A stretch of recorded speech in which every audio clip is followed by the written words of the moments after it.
Welcome to the Crisis Response and Preparedness module of Librarian 411. This video will provide you with some basic skills to use when crisis occurs in the library.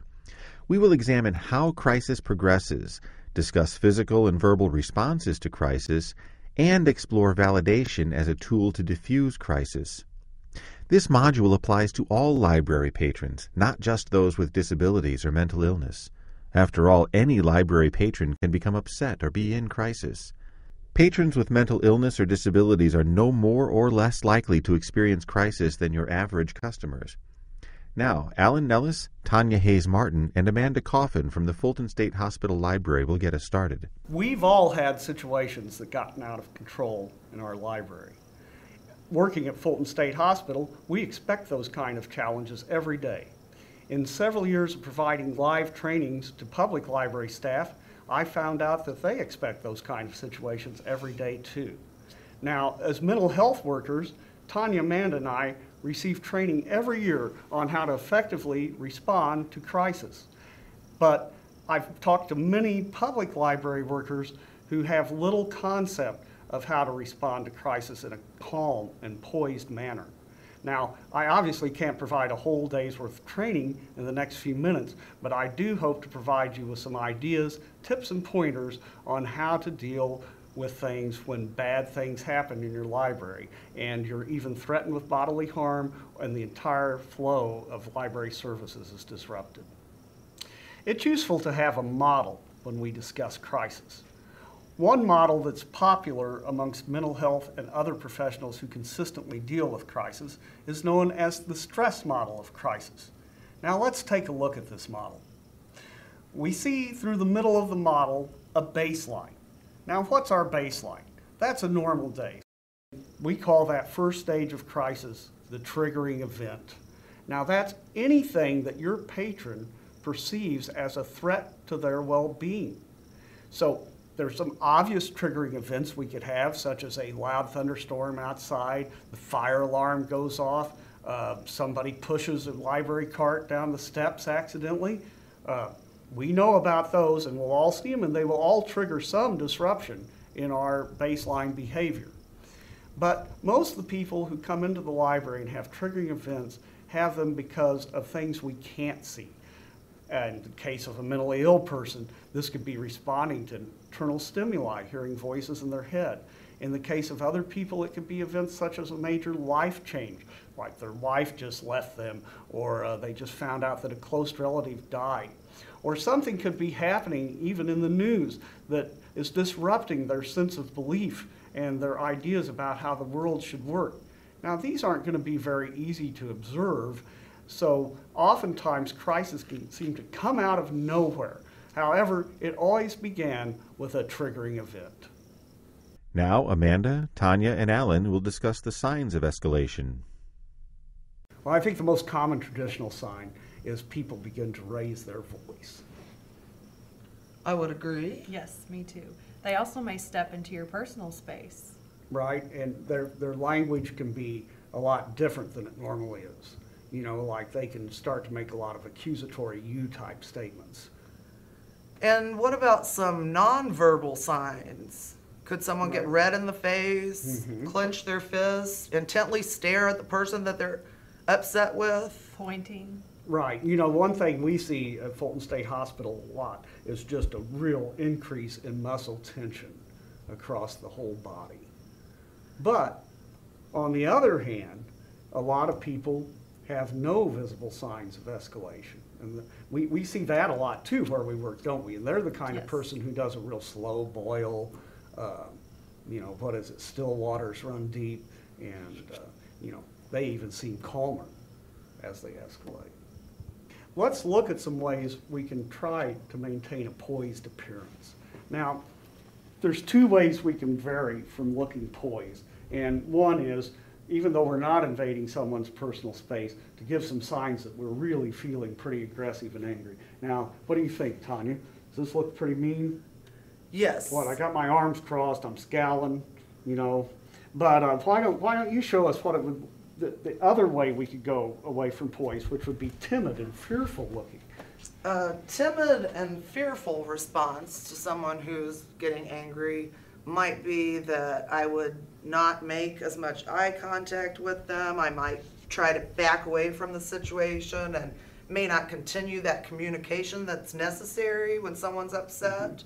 Now- And I could actually, kind of be Right. shaking and scared of the patron and show my fear. Right. Now, in our training, we're taught to maintain what's called an open stance. Now, why don't you show that to us, Okay. Amanda? Because we work on this, and it's just become second nature to most of us. What are the characteristics Well, of an open stance? It's important to keep eye contact and also stand at approximately 45-degree angle. Keep your hands next to your side and open. Try to appear relaxed. Right, and this really helps because you seem approachable. Right. Now, we've mentioned personal space before, and personal space can really vary in different cultures. So some people in other cultures are used to being closer together, but in our culture here in the United States, we're very used to having at least an arm's length of personal space, and that's considered a lot. But I want to tell you, we need to have more personal space when we're getting in a situation where somebody is going to get upset and potentially become aggressive. And Tanya's going to demonstrate right now why one arm's length is just not enough. Oh, yeah, that's right. And so, you've got to not look like you're backing off into oblivion, but you've got to try to maintain a good bit of personal space. Now, what's something else I can do to help? You could help? also put an object Right. between you and the patron. So if I'm on this side of the desk and you're on that side of the desk, it's going to take a lot longer for you Right. to get to me. Now, but what's the worst thing you could do? The worst thing you can do is back yourself into a corner. Right, and or even worse, Or even worse, turn your back Right, on the right. patron Don't- who's upset. don't turn your back to walk away. You won't always be the one responding to the crisis situation. You may observe another staff member dealing with an upset customer. What should you do in this case? Don't assume that the other staff person has the situation under control. Move closer to the situation in order to see and hear what is happening. If you decide to intervene, remember to use a poised physical and verbal response. Provide for your own safety and that of other patrons. Call the authorities if necessary. If the situation continues to decompensate despite your best efforts, don't be afraid to call the authorities. If you are afraid for your own safety and for the safety of others in the library, it is your duty to call for help. Calling for help is not a failure on your part, and it's better to err on the side of caution. Now let's look at our verbal response to escalating behavior. It's our best shot at diffusing a crisis situation. We want to learn to express empathy rather than sympathy. Now, there's a process of communication that's helped me do that a lot in recent years. It's called validation. And in my work and challenges that I have every day with crisis situations, nothing has helped me more than learning as much as I could about validation. Now, the first step in being validating is to learn some forms of communication that are just automatically invalidating. And telling someone that what they think and their perceptions of the situation aren't true cannot be validating. For example, one that we've heard, Tanya. If a patron was looking for information and my response would be, I don't have any information on residential hyperbaric chambers, is there something real I could help you with today in the library? Right. That would be an invalidating statement. Right. Or say there's a patron who's often, considered a trouble causer, and you've just had to tell him a program's been canceled. The worst thing you could say was, you aren't really upset because the program is canceled. You're just trying to make trouble. Right. So besides telling them that their perceptions are incorrect, another way we can be really invalidating is if we tell them their feelings are just wrong. So what's a way we do that? Well, I could tell somebody that they shouldn't get so worked up over their overdue fines because it's really not that much money. It's not that big of a deal. Right, and it's really not money that's got them upset. Or what if we express some kind of pejorative term in referring to them? Say normal people don't get upset because they have overdue books. Right, that's probably not going to be helpful. And last, there's a way that we can really turn things back on our own feelings that's always invalidating. If we start to think about our own feelings, that's not just validation is not possible at that time. So like if I told you that I was getting upset because I couldn't get a magazine I wanted, And I said, I know, right? I'm just so upset we're not getting that magazine anymore. Wow, yeah, or maybe I'm complaining because the library's too loud. And I could feed into that and say, I know it is loud in here. I just wish we could go back to the good old days when everybody sat quietly and read books. Let's look at some ways that we can try to positively express validation in our communication. Now, the biggest thing we can do in the library, as we've already mentioned, is trying to learn exactly what the customer wants. And to do that, we've got to take into account what their perception is and realize that even if that perception isn't realistic or the feelings that the situation's creating in them seem unreasonable, that they're valid for them. And so let's see, for example, Amanda, what if I come up to you and I'm talking about government conspiracies and how the government's out to get me, and at the end of it I even start to sound like the library's out to get me. So you think the government is out to get you and that the library is part of it? Right. So you're letting me know that it seems reasonable to you. Tanya, what if you come into the library and you're in the library restroom and somebody's doing, some laundry in there and you're having to tell them that it's against policy? Well, this may upset them, and I might say, you seem really surprised that the library doesn't allow laundry doing in the restroom sink. Right. And let them know that I understand how they're feeling. Right. You're validating their idea that it was reasonable to do their laundry in the sink. Now, sometimes people come up with things that just seem really strange to your concept of right and wrong or good or bad. For example, if I came in making some really irrational statements about my relationship with God, You must be really out of it if you think God is your lover. Right, that's not helpful because they really think that.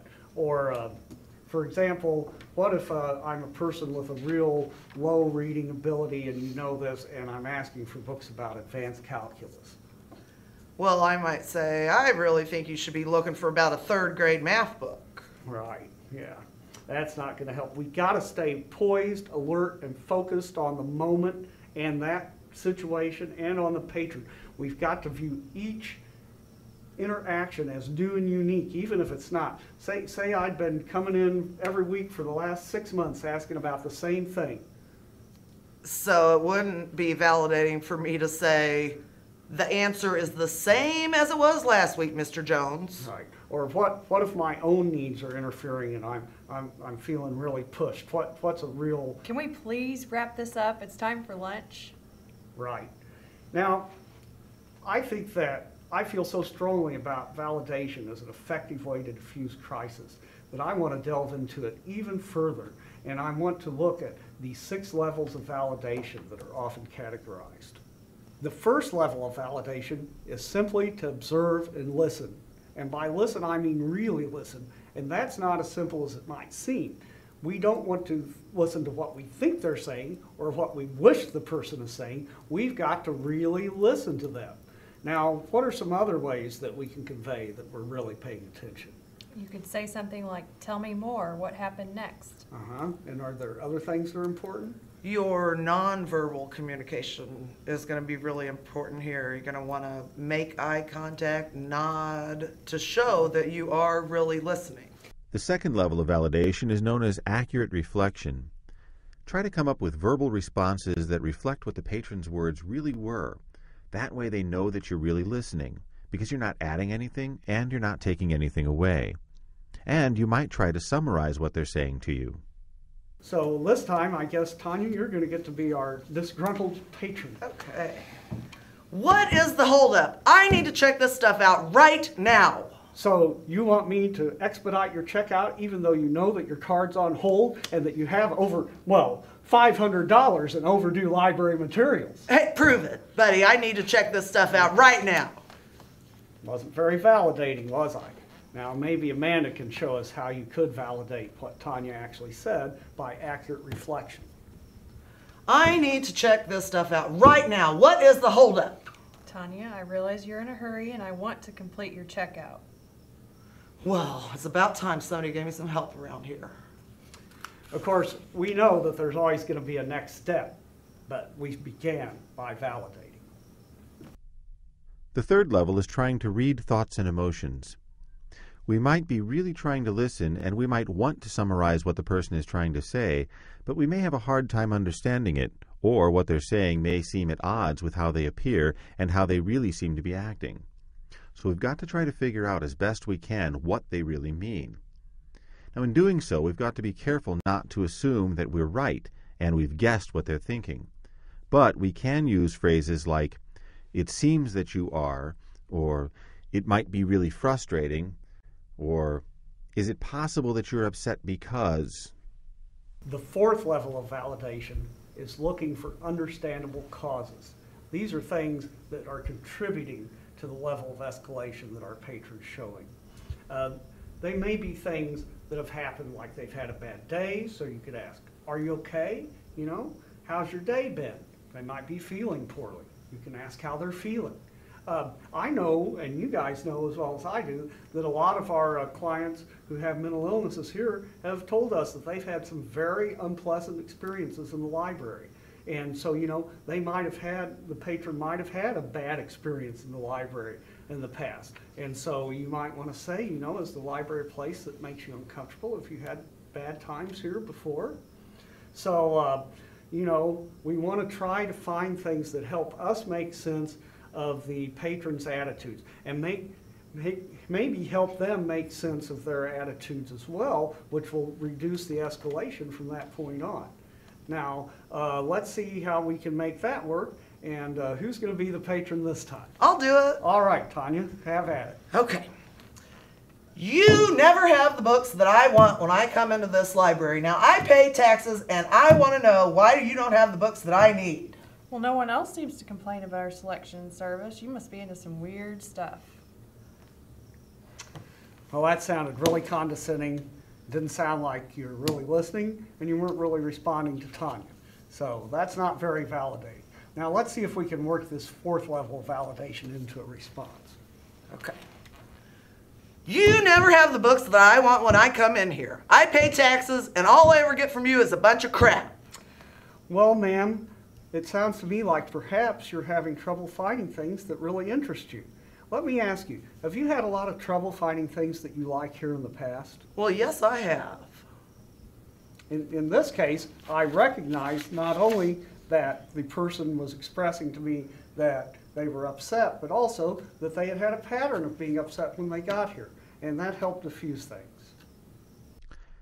The fifth level of validation is understanding and being able to communicate that the behaviors and actions are normal for them, that they are reasonable, meaningful, and that they are doing the best that they can.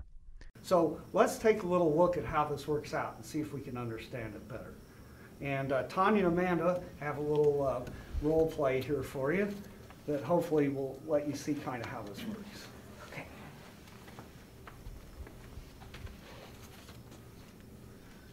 The demons in these books are possessing me, and I do not want them near me anymore. Anyone would feel like throwing those books if they felt like they were possessed by demons. Well, that's right. Okay, that was a very validating statement. The sixth level of validation is being truly genuine. It's saved till the last because it's usually your last resort in validation.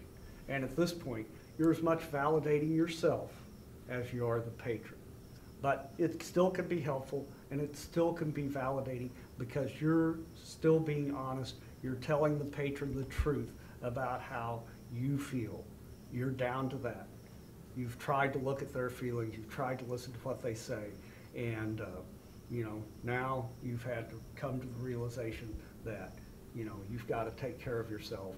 And this can sometimes validate the other person, but you're validating yourself as well at this point. So you're not being patronizing or superior. What's something you could say as an example of that? Well, if I had a patron who was at the desk and really loud and disruptive, verbally accosting me, I would say, I can't help you anymore. Right. There's nothing I can do for you. There's nothing I can do for you. What's another way you could put it that's You really could say, specific? I can't help you while you continue to verbally abuse me. Right. You know, it's fine to be specific like that. What about professional roles at this point? professional roles have pretty much gone out the window at this point. You're talking human to human, but it's important to remain respectful, too. Right. I think, making a statement like, it is my job to do such and such, it's totally unhelpful if things have progressed to this point. That pretty much sums up the 6 levels of validation, as much time as we can spend on them today. To reiterate, you're never going to think, I'm using level 4, I'm using level 3. You're just going to try to intuitively learn how to use validation as part of your everyday communication. And it works great. It works great in your family life. It works great in your work life. It works great dealing with people in retail and other settings where you don't even know them. And you'll be amazed at how people start treating you if you start validating them. Let's take another look at our stress model of crisis. The triggering event moved us off the baseline. Then escalation was a slow ascent up a slope. Now sometimes, in spite of our best efforts, we're going to climb that hill, and that wavy period of full-blown crisis with its imminent threats of violence, assault, and property destruction is going to descend upon us. Now, that's a really failing situation when that happens, but what are some of the things that should have long ago been done? At this point, we should have called the police a long time ago. Right, so they should be on their way and hopefully almost there. And what's our main concern at that point? Our own safety and the safety of others in the area. Right. De-escalation has failed, so there's no use continuing to try. However, as we know, you should try to continue communication in crisis. And what's a way that we continue communication in crisis? Well, we have this handy little rule called the Rule of 5. Yes. Using that rule, all of our sentences would be 5 words or less, and all of the words we use in those sentences would be 5 letters or less. Amanda, what's a real common Rule of 5 sentence we'd use in the library? Sir, you need to leave. Right. Now, they may not be listening, but we've at least shown that we still have some poise and control of ourselves, and we're attempting to communicate. After de-escalation or crisis has occurred, the next and inevitable phase of our model is recovery. So the 4th phase in the stress model of crisis is recovery. Now, it's really great if we've achieved that without hitting crisis, if the slope just goes up and gently down. How should we feel if that's happened? We should feel very proud of ourselves. We should congratulate one another and talk about what worked and what didn't. We've been successful. That's right. Right, and I think we can always look back on past experiences and use them to help us communicate more assertively and effectively in the future. Now, let's say we weren't so lucky and we have the failure of crisis occurring. Then what should we do with the person who's in crisis after authorities intervene? Our responsibility in that situation has been alleviated. The intervening authorities are now responsible for that person. Right. Who should we be thinking about at that time? At this point, we should be thinking about ourselves. We can do what we call debriefings and discuss what happened with other staff, the pros and cons, what was positive, what wasn't, and don't be afraid to seek help either. If you Right, because if you'll notice, the very last phase is called the post-crisis depression, and that's real. And if you notice, we're not at our baseline there either. We've passed the baseline the other way and we've dipped below it, and we don't want to get stuck in that place where we're below our baseline. Well, we've covered the whole model, and I hope that some of the material that we've presented here today will be helpful to you. And I hope that you can meet the challenges ahead with increased confidence and with some ideas of how to practice more effective communication and poise and response with crisis. And I hope the next time you wind up safe when bad things happen to good librarians. Thank you for your time and for your interest in our training. We hope that you feel a little bit more confident now that you have some tools to help you deal with crisis in a calm and poised manner. If you wish to share your experiences or seek more information on this topic, contact Tanya Hayes Martin directly through the Librarian 411 website at www.librarian411.org.